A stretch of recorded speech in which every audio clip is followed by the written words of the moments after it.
Hello, and welcome to Health and Fitness Redefined. I'm your host, Anthony Amen. Join me today as we take a dive into the world of health and fitness, where we learn how to overcome adversity to pick back versus addiction and see health and fitness in a whole new light. Hope you guys have been enjoying these episodes coming out. I've been trying to be a little more niche specific. So you'll saw one on, if you're a guy, you should listen to this episode for prenatal, postnatal.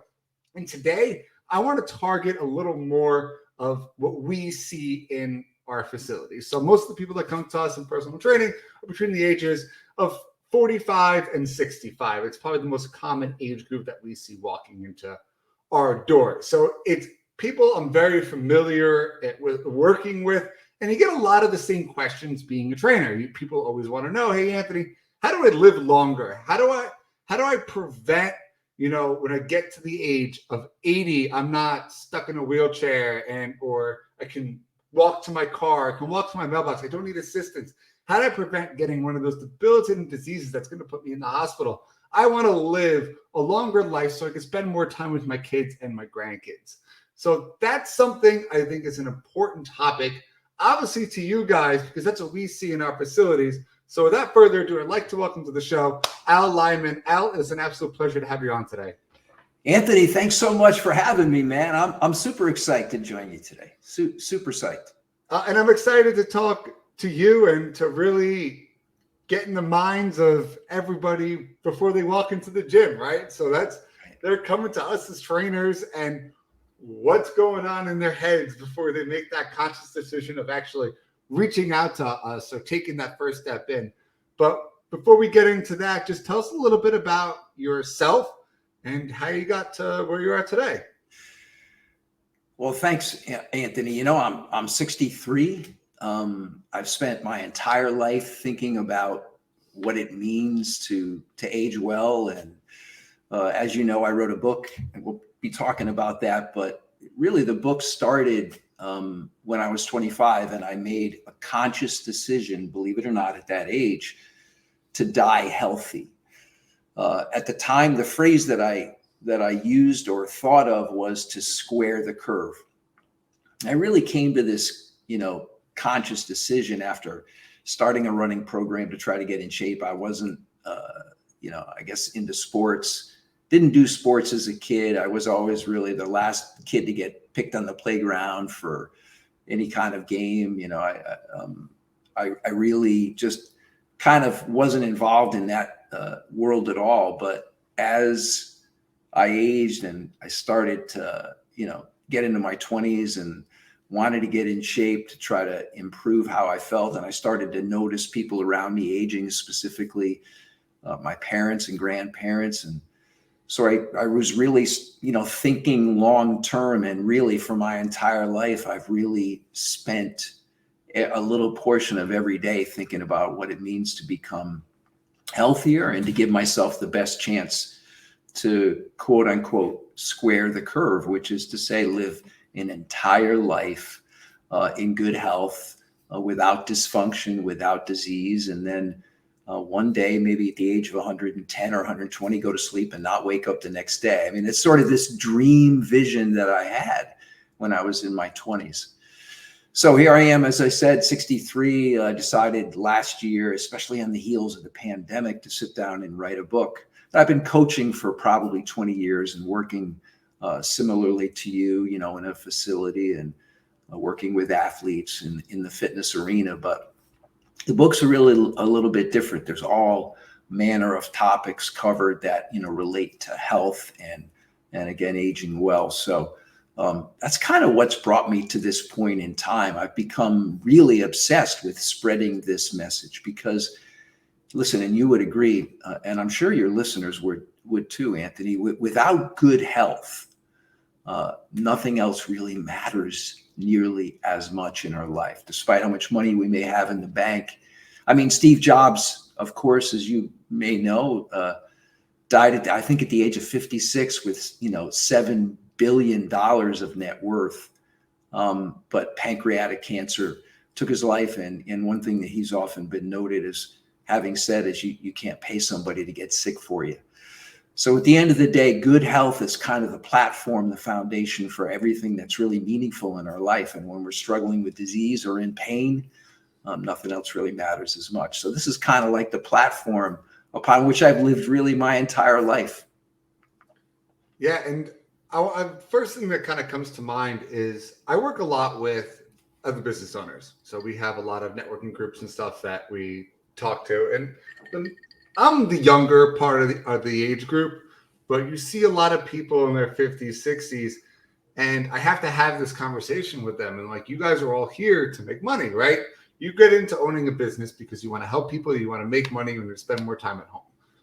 But you put your health last. Yeah. So what's going to happen when you make that dollar? You're going to be too unhealthy, and you're going to end up sick. You might end up dying at an earlier age. And it just happened like a month ago. A business owner was working. He was 57 years old and ended up dying. Like, worked his butt off 13-hour days and put his health last. So it's something you have to take into consideration is myself. And then I tell my employees this, like, I schedule out my hour workout 5 to 6 days a week, no matter what. I'm working out. It doesn't matter what's going on in the gym. If things exploding around me, I can be talking and working out at the same time, having a phone conversation, whatever, but I'm getting my workout in, because if my brain's not right, then this whole business is going to collapse. So you got to put yourself first, especially those that are under higher stress positions or owners. Like, it's important to kind of take that realization, take that step back. Yeah, no doubt. I mean, perhaps many of the listeners, that are tuning in right now, many of them are motivated to exercise, right? But there's a large percentage of our population that's really not. I think as a species, we're not really wired to exercise. And I think one of the things I always say is that resistance to change might be the most powerful force in the universe. So it's hard for people to change. And it's also hard for people to put themselves in that, situation where they're staring, a disease or some dramatic change in their health, right in the face. I mean, everybody kind of thinks, wow, it's not going to happen to me. And we become sort of, preoccupied with, again, building a business or going to work or taking care of other people. And what is ironic and sad, actually, is that there isn't anyone listening right now that would ever choose to be a burden to someone else that they love or care about, right? But when you become sick or you're struggling with disease, ironically, you end up becoming that burden, right? You end up, unfortunately, impacting other people's lives in a way that can be really challenging. But it's difficult, man. And, I think there's so many facets to what it means to be healthy.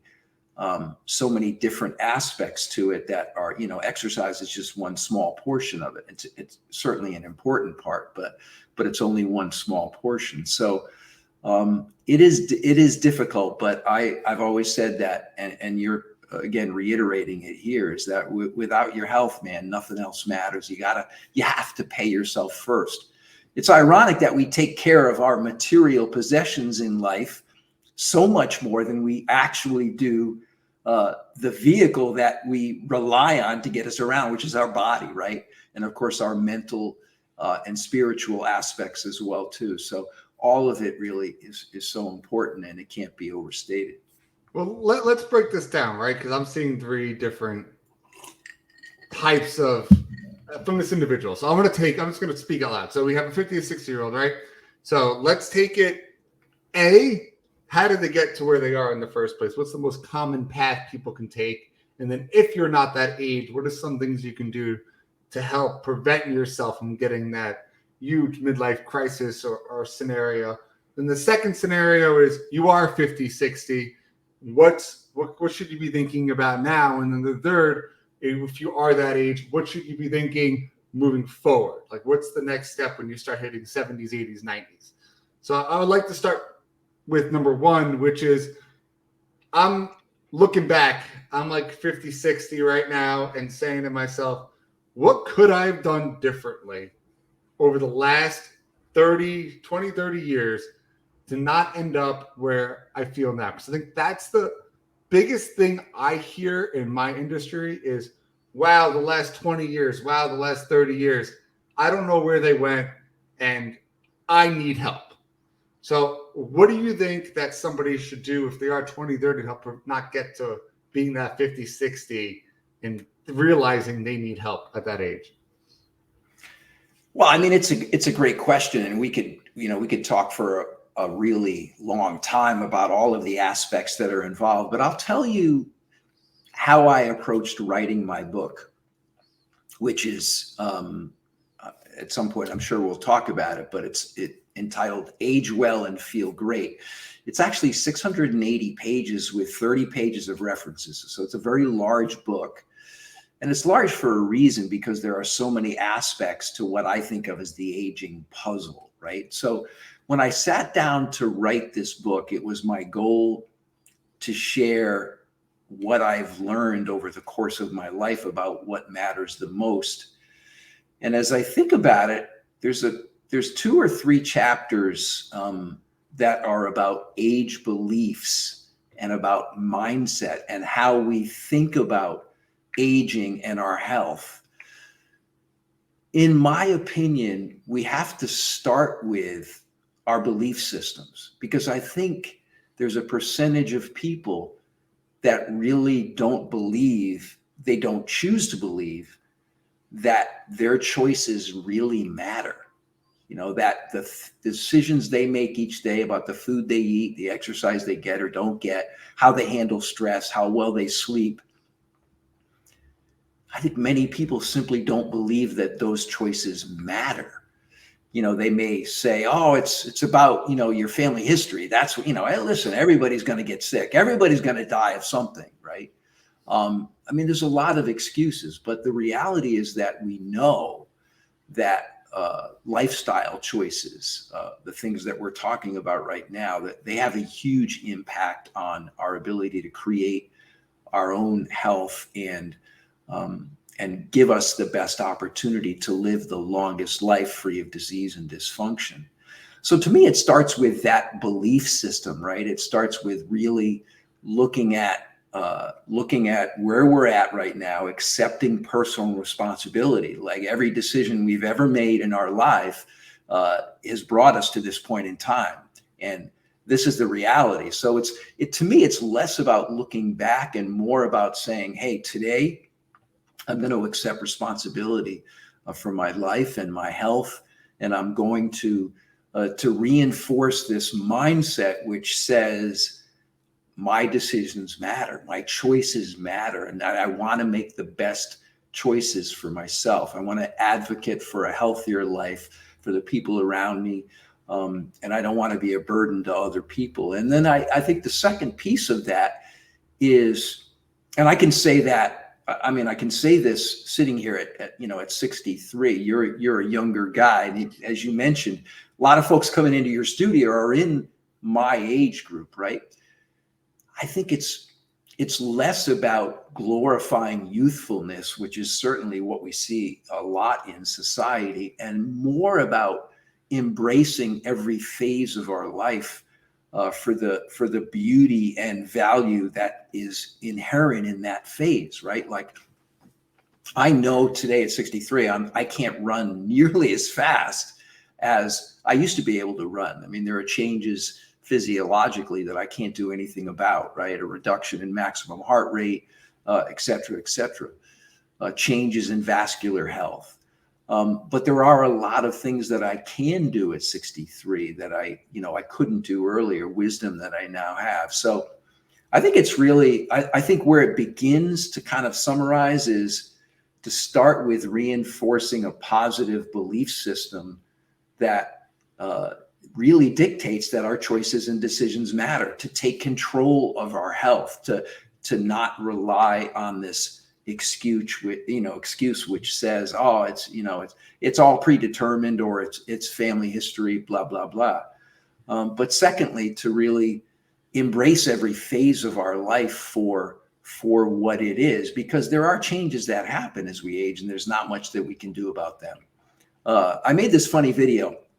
I think at least I kind of laughed out loud as I was making it for my own circle of influence a couple of weeks ago, where I talked about sagging skin, and I talked about my saggy, baggy butt cheeks. The fact that my butt cheeks are sagging, a little bit. The skin sags a little bit because naturally that skin stretches out. You spend more time in a chair or on a bike seat, and there's a little less elastin, changes in the collagen structure of that skin. So, I mean, those are the kinds of things, Anthony, that we can't really do anything about as we age, but it's okay. We have to be good with those changes, and yet at the same time believe that we can take control of certain aspects, like strength training, like mobility training, right? Like maintaining our ability to function and thrive physically. Because I think while there are questions about the physiological changes that happen as we age, we're talking about senescence and the importance of autophagy and all these other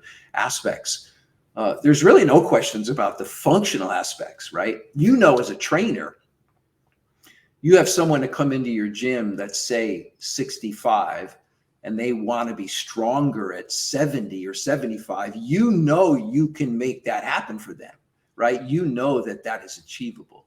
There's no questions about the functional aspects of that.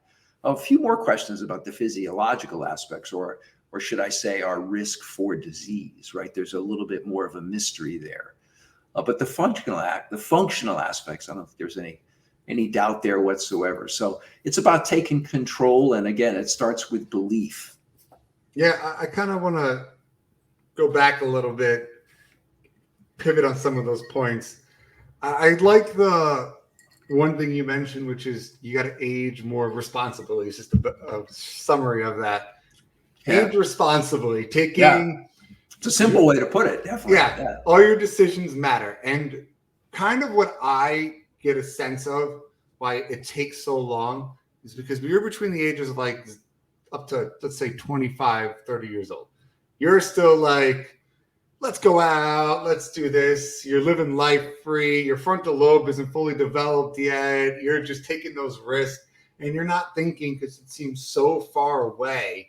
Like 60, sure, 70 is too far away. It is. And then by the time your frontal lobe fully develops and you start having the opportunity to have that, you have kids. And then having kids is now, who gives a shit about me? I got to take care of my kid or kids, multiple of them. And you put everything that you have into keeping your family afloat, raising your kids, and you put yourself last all the time. And then it takes until the kids are out of the house where it's like you look in the mirror one day, you finally take a deep sigh of relief. Thank God 20 years are gone. And holy shit. Now what happened to me? Why do I look different? Why do I feel different? Why do things hurt? I just think everything is just a complete blur from one stage to the next. Do you agree with this? Do you think that's the most common reason? Well, I think there's a lot. I absolutely agree with everything you said. And I also think there's many reasons that lead us to the point where we're staring in the mirror going like, man, what happened, right? I think there's confusion about what to really do to offset some of those changes and manage our lives a little bit better. I think a lot of us are stressed from, many of the things that you mentioned. And I think that stress and all the confusion can create some apathy. And again, it's easy to kind of throw your hands up and one day just turns into the next. I know when I wrote the book, I really wanted to provide people with practical tips and suggestions in how, for example, they can get 5 to 10 minutes of exercise in a day, which, you would agree is better than none at all, right? In fact, the whole idea of exercise snacking or chunking things, which is what I even do today, 5 minutes here, 10 minutes there. So I think those kinds of things are valuable. And then connecting the dots and understanding that exercise, as an example, can be a great de-stressor. So in a way, it's adding value to your life. But to your point, I think the path you described is where a lot of people find themselves. I mean, I see it to some extent in my own children, who are, my daughter is going to be 37 in about 2 weeks. And she's got a big corporate job, at an executive level, working for a large corporation. She's got 2 young children. My grandson Theo is 5, and Josie, my granddaughter, is about 8 months. So, managing all of those things. Of course, her husband's also got a big job. I mean, this is the story of our lives today, right? So it's challenging.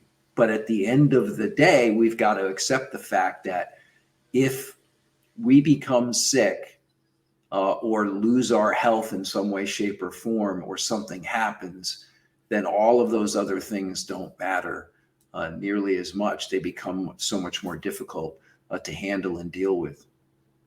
Yeah, and let's kind of address your book a little bit at this point. So how do we age well, right? So how do we take 20, 30, 40, 50, 60, like you could separate it by decade if you'd like, but how do I age well from the point I'm at up to being at that 50, 60-year-old age? So everyone from 30 to 60, how do I help get through those 30 years and really make sure that the time I hit 60 years old, I'm not looking in the mirror and regretting all my past decisions? Yeah.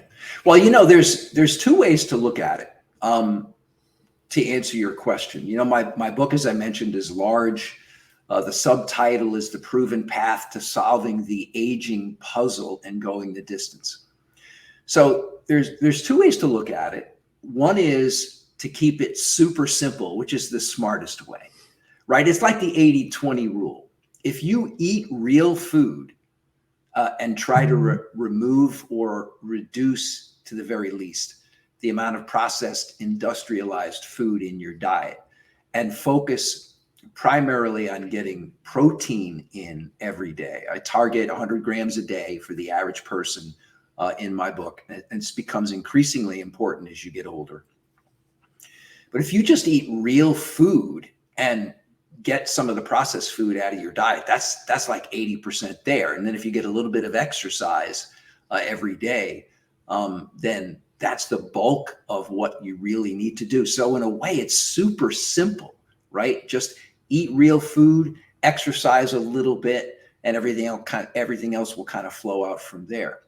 The other way that I look at it, and it's one of the reasons why the book is fairly large, is I've noticed in all of my years of doing this work, and I've been an athlete now for more than 40 years, and a trainer and so forth, a therapist. And one of the things that I've seen is that it's very common for people to really nail certain aspects of what it means to be healthy, but miss out on other things. And I have an entire chapter in my book really donated to this idea. So let me give you an example. Let's say there's a gentleman that comes into your studio and he's super into strength training. And so he's ready to get to work, to move weight and challenge himself. And so sarcopenia, which is muscle wasting, right, as we age, is not going to be an issue for this guy. He's going to build muscle. But he might also be the person that his joints don't move really the way that they're supposed to. So he doesn't have good joint mobility, or maybe he doesn't eat very well. He's got too much junk food, or maybe he's moderate to excessive drinking is part of, so there's a piece of the puzzle that is missing for him. On the flip side of the coin, maybe there's somebody that goes to yoga 5 or 6 days a week and has limitless flexibility or joint mobility, but they're not addressing, muscle tissue, muscle mass, and or some aspect of their diet. And then, of course, there are the people that aren't sleeping well or under a huge amount of stress, but they may be hitting some of the fitness aspects. So to me, as I look back, I think the key, beyond looking at it really simply and just saying, hey, man, eat real food and get a little bit of exercise, when we start to look at the details, just making sure to kind of check every box or try to improve in the areas where there may be a missing piece to the puzzle, so that we're more balanced in how we view all of these things. Because I think, I talk in the book, there's a chapter about blue zones, which are the regions of the world where there are more centenarians than any other place. And one of the things that's really important in these blue zones is to have a mission or purpose in their life, right? They get up in the morning and they know what they're getting up for. They have a place to go and a thing to do. And when I think about our society and the fact that, a lot of people look toward retirement and they're like, man, I can't wait till I can retire and stop going to my job or whatever it is that I do. But there's got to be some other reason for us to get up in the morning, some purpose, some mission. So that as well also matters, right? And of course, in those communities, there's a lot of interconnectedness, a real strong sense of community, and people are really together. And so I think that is also a factor. And there's lots of pieces to the puzzle. Yeah, it's taking everything and trying to pick 80% of everything and throw it together and form this giant puzzle of mishmash stuff. Like, don't be one of excellent of everything. It's kind of the exact opposite ideology of being an expert in your field. Yeah. It's not about perfection. It's certainly, I mean, I think that's the challenge that people have. In my book, one of the things that I say over and over again is that we have to start really, really small with any changes that we make. So small, in fact, that the change is almost imperceptible. Right. But we have to do that consistently, whatever it may be. So if somebody is sitting on their couch all day long and they don't move at all, if that person can literally walk 5 minutes, consistently without stopping, it doesn't seem like a lot to someone like you who's a fitness guy. But for that person, if they could do that 5 minutes of walking and do that consistently, that's a huge thing. And sometimes people try to do too much too soon. So I think you have to be willing to start really small. The other thing you have to be willing to be is bad at something. I think that's the other challenge, right? Is we tend not to want to start to do things or, engage in things where we don't feel accomplished, right? Or that we don't have any kind of a skill set. So we got to be willing to be bad, a little bit bad, and just, kind of throw ourselves out there. And that's difficult for people in the middle years, that's for sure. And as we get older, it just becomes harder and harder because, again, change is like this, immovable force in the universe where, the resistance to it is so powerful. Yeah, and I'm going to just take this moment actually because I think it's important. We talked about not being an expert, especially when it comes to your nutrition. And this leads into our nutrition programs over at Redefine Fitness, which you've talked about plenty of times on this show. We've mentioned time and time and time again, diets don't work.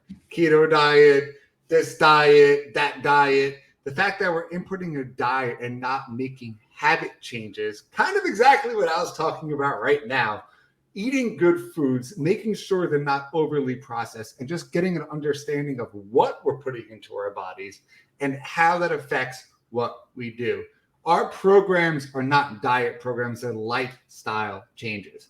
We offer 2 lifestyle change nutrition programs. One is our basic, one is our advanced. If you just want somebody to take a look real quick, check in with you monthly while you're tracking everything through our customized app, that's one option. If you want somebody there 24/7, hey, I need help. I'm at a restaurant. You snap a picture of a menu. What can I eat? What's going to fit into my guidelines? What's the better choice? That is our advanced option. We can be on call for you 24/7. So if you guys are interested in finding out more, please reach out to us at staff, STAFF, at redefine-fitness.com. Again, that is staff at redefine-fitness.com. And don't forget, we're offering 10% off to all of our podcast listeners. Just mention this show, Health and Fitness Redefined, and we will give you 10% off forever. So back to the show. Al, I just love I love that. I mean, that kind of led right into what I was talking about with the nutrition programs, where everything needs to be the opposite of the business mentality, which I was going to say before is that the expression, a jack of all trades is a master of none, where you would actually rather in this aspect be a jack of all trades and not be a overall expert in any field. 100%. Oh yeah. Yeah, because it's never about perfection. You know, I think there's, at the end of the day, Anthony, you know, life and making the most of life is really about striking the balance between self-improvement and self-acceptance, right? And that's a difficult balance. I love the way author Mark Manson talks about it. And I reference him in the book. So we've got to, you know, just look at it and say, hey, I just want to try to make the best choice right now for myself. And sometimes I will, and sometimes I won't. And just try to be better today than I was yesterday, and accept that, you know, it's a moving target, and there's ebbs and flows. But if we look at it from a big picture perspective, are we better now than we were before? Are we, you know, honoring our health and honoring our body in a way that really reflects this idea, at least in my mind, that self-discipline is really the most sincere form of self-love. It's about loving ourselves, caring enough about ourselves and our loved ones to say, hey, I'm going to try to make a better choice right now than I might have otherwise made. And if you put a lot of those tiny little good choices together, you can build a healthy lifestyle, especially when you've got the support of like your team and, you know, you and helping these people to just, you know, get that feedback when they need it through your program, which sounds awesome.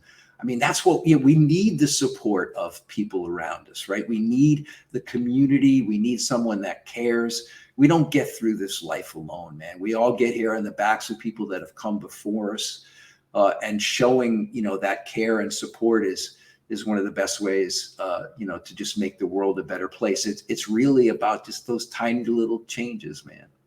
Yeah. And I want to kind of take this forward, and I'm going to ask you a really tough question. So you're 60, someone listening right now, let's say 60 years old, and they haven't done anything up to this point, and now they're going off your model, which I love. It was the die healthy and the square curve. Square the curve, yeah. Square the curve. Just meaning, for those that don't kind of understand, not trying to just live out your life and slowly decline, but more or less just be healthy and then die. Whatever age that may be, which is, I'm on the same boat as you. I'd rather be a healthy 80 than an unhealthy 90. So I'm going to choose whatever happens is going to keep me healthy till I pass. It's about health span, not lifespan, definitely. Exactly. Yeah. So what is the number one change I can make in my life right now if I'm 60-year-olds and listening to the show? Well, if I had to say, if you're forcing me to say one thing,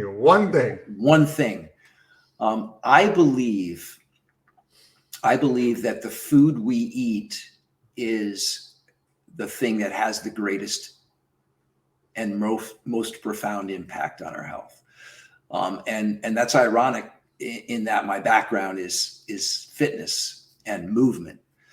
So I would say getting stronger is 1A, right? Strength training is 1A. Muscle mass is incredibly important, not just for our ability to function and move, but also for so many other aspects of our health. Most people don't realize how important muscle is for, you know, cardiovascular health and so many other aspects. But if you're asking me to answer in one way, it would be, you know, with one thing, it would be to eat real food, to eliminate or try to eliminate processed, industrialized food, including things like seed oils and obviously foods with added sugar, and it would also, I think, include red meat or beef, which I happen to believe is, a terrific source of protein and a lot of other nutrients that are super important. So I would start with food. And to just be a little more specific on that, because I do love that answer. Is it processed foods just meaning anything that comes out of like a lab? Like, for example, in our world, protein bars or these Fiber One bars, they're definitely processed, but they're geared towards that. This is healthier. Is it don't eat any of that and have more of eat what comes from the ground and what's from like naturally sourced, or is it just stick towards more of a high protein, high fiber diet? Well, it's a tough question, to be honest with you, because I think convenience matters to some degree. And it's easy to sit here and, look pie in the sky and say, every plant or fruit should be organic or don't eat it, Oh yeah. Yeah. I mean, I think what we want people to learn is to be aware, for example, to read labels, to understand all the different forms of sugar that are in some processed foods, and just to be aware of that and then try to avoid making that choice. Seed oils, which is something I mentioned earlier, or vegetable oils. I think these are in all manner of processed foods, and I think they're damaging to our health in many ways. So I think it starts with someone simply saying, if I have the choice of eating, a protein bar, or, maybe opening a can of sardines that's, skinless and boneless and packed in olive oil, that perhaps the sardines might be the better choice. But if the bar, I know, right? You're not a fan of those. Listen, man, they taste much better than you might think. No. The point, the point here is, and what I like to do with sardines is I'll mix it with tuna, and then put some nice spices in it. You should have just said a nice juicy steak, and I would have been all down. Well, I mean, I think, the sardines, as an example, right, that's a can, it's a can you can pop at any time, and it's somewhat convenient, but I understand it's about your taste buds too. But the thing is you're just trying to make a better choice. It doesn't mean eliminating, that protein bar, or, for example, a protein shake, because there is, again, some processing in those products. But if you can get to a real food option and make those available to you, I think they're always going to be better, but it's never about perfection. Yeah. And that's the key. And just my point being was, this is how hard it is to pick one specific thing and really focus on it. Yeah, it is hard. Yeah, it is but hard. More or less, just I'd be happy, and I'm sure you would be too. You start eating one more veggie a day. Like that's the way I take it. You take one more vegetable and you eat 10 ounces of it extra a day. That is a huge change over time than trying to stress out, worrying about I don't know about this. I don't know about this. I don't know about this. It's just eat more things that come from the ground, and just worry less about, for right now, organic, the GMO, like whatever. Just if you're not eating a vegetable and you start eating a vegetable, that's a win. In the exercise realm, if you're not walking to your mailbox and now you're walking to your mailbox, that's a huge win. Yeah, 100%, man. You got it. I couldn't agree more.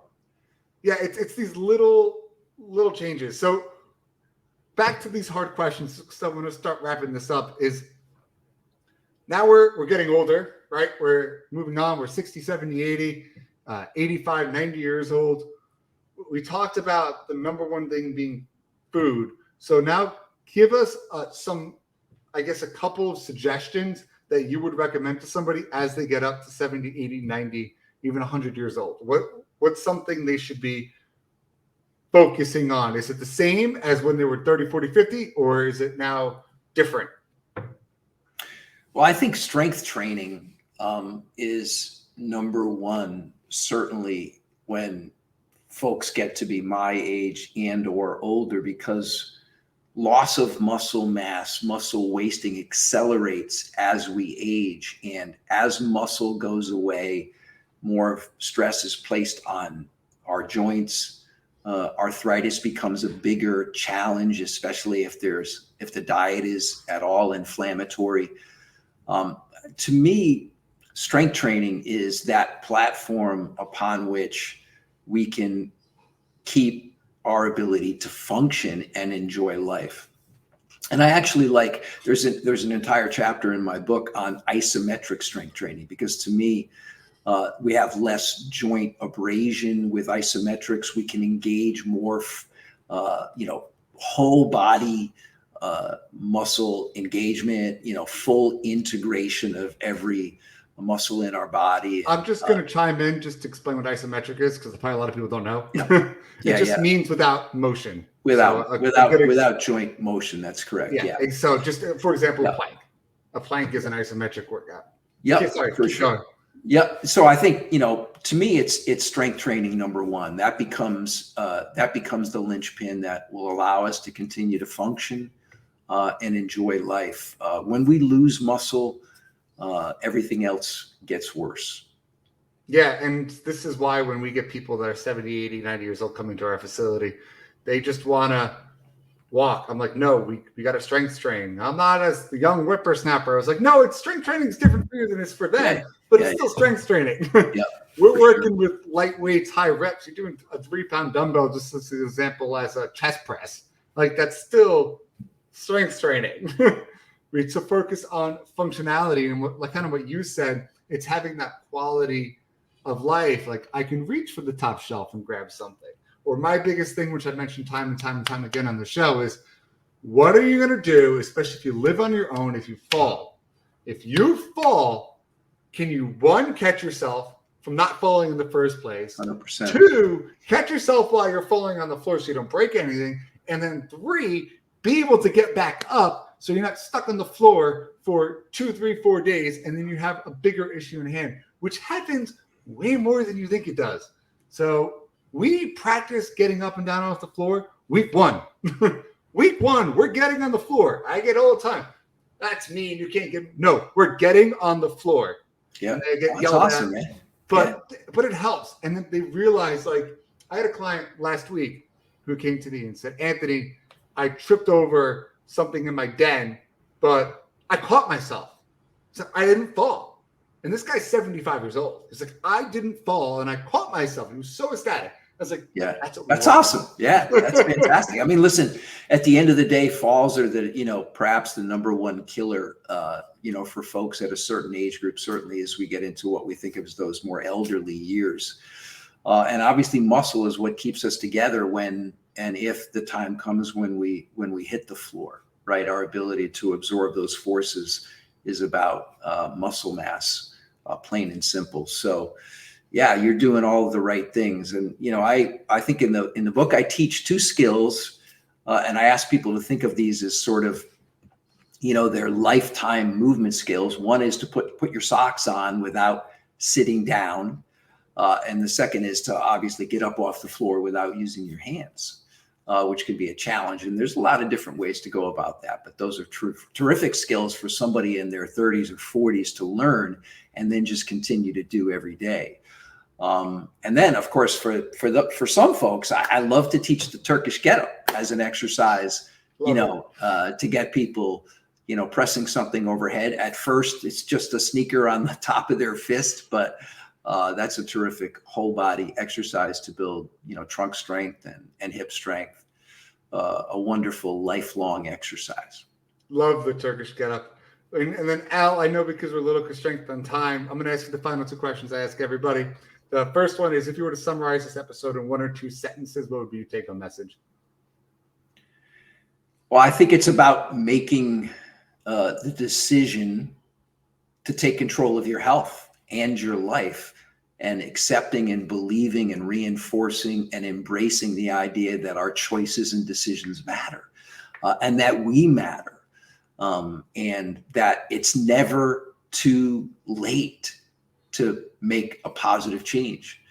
I think that's what it's about, man. I mean, I can tell you certainly someone's a little bit older than you. It's just about belief and choices.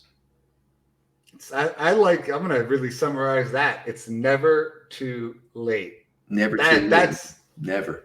Until it is, but it's never too late, right? No, we can all. I mean, you know, somebody walked into your gym who was 80 and they said, "Hey, I want to get fit. I want to improve my health." You'd be like, "Yes, all right, rock and roll, let's go." Our oldest client is 86 years old. There you go. I mean, it's never too late. Never too late. No. And then the second question, the easiest one: how can people find you, find your book, and get hold of you? Well, my book, Age Well and Feel Great, can be found on Amazon. It can also be found on my one of my websites, theallyman.com. My other website is Pursuit Athletic Performance, which is where I have a bunch of courses that are movement and fitness related. So yeah, shop at Amazon for Age Well and Feel Great. I'm super proud of the book, and it's been really received very, very well. I got a lot of reviews. They're all 5-star, amazingly. I think 118 now, and I published last fall. So I'm super appreciative of that. Yeah. Al, thank you for coming on, and thank you guys for listening on this week's episode of Health and Fitness Redefined. Please don't forget, subscribe to the show. It means the world to us putting this out for you every single week. And don't forget, fitness is medicine. Until next week. Thanks, Anthony. It's been a pleasure, man. Thank you. For us, we know what it's like to feel unhealthy, depressed, and downright defeated. We want to show others there is a right way, and through fitness, you could do anything you set your mind to. Fitness can give you that motivation, confidence, energy you need to bridge that mental gap and prevent you from missing important life events. We understand it's about feeling better, living longer, and being good examples for our kids. We understand this because we live it. And for us, that's the redefined difference.